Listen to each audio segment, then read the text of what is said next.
Katelyn Markham.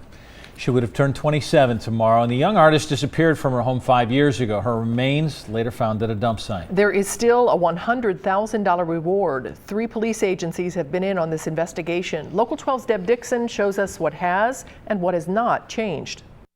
You are my sunshine, my only sunshine. You have to wonder, what would Katelyn Markham be doing now? Before she vanished, the 22-year-old artist put together her resume of bright, abstract images reflecting her outlook on life. She had dreams that ended on an August night. She disappeared from her condo, leaving her purse, car keys, and dog behind. There's a bean field outline. After 2 years of searches and a reward that reached $100,000, Katelyn's body was found at an Indiana dump site.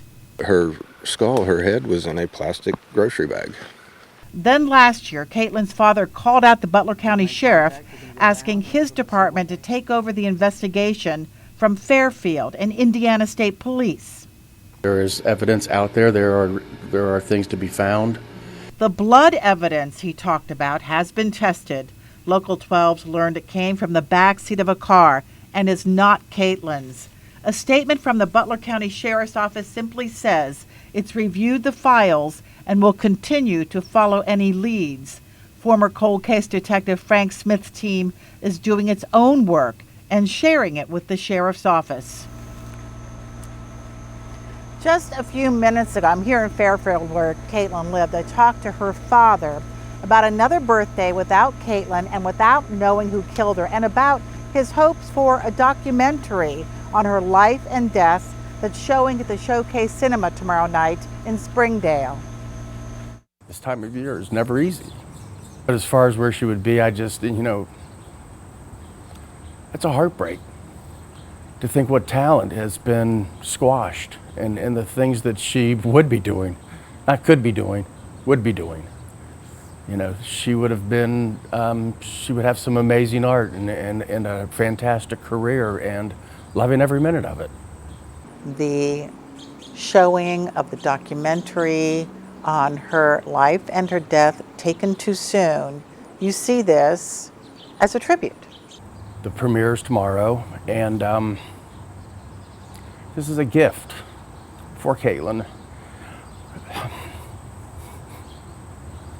that I haven't given her in 5 years. I've been able to give her a gift. Markham says he hopes someone sees the documentary and remembers something, or sees it and gets a conscience.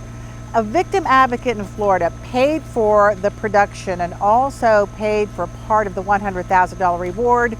Usually it's the money that helps people find a conscience, but that airs tomorrow night in Springdale. Brad and Cammie. Debbie, she was such a promising young lady, and what has impressed me so much is that her dad has just been relentless in his efforts to help find out what happened. I mean, he's amazing. He just never stops. Well, that's exactly what's going. It's been 5 years, and he keeps making sure that she is not forgotten. Now, this documentary, that's why he sees this as a gift to her. Because it is her life and how she lived, and people get to know her instead of how she died. They get to know her. So yeah, you're absolutely right. This man, and he's so emotional about it, but he is not ever going to give up on this girl and find out the mystery, solve the mystery. Cammie? Well, let's hope he does. All right, Deb, thanks. And as you heard, there is a $100,000 reward for information to solve this case. You can call Crime Stoppers at 352-3040, and you never have to give your name.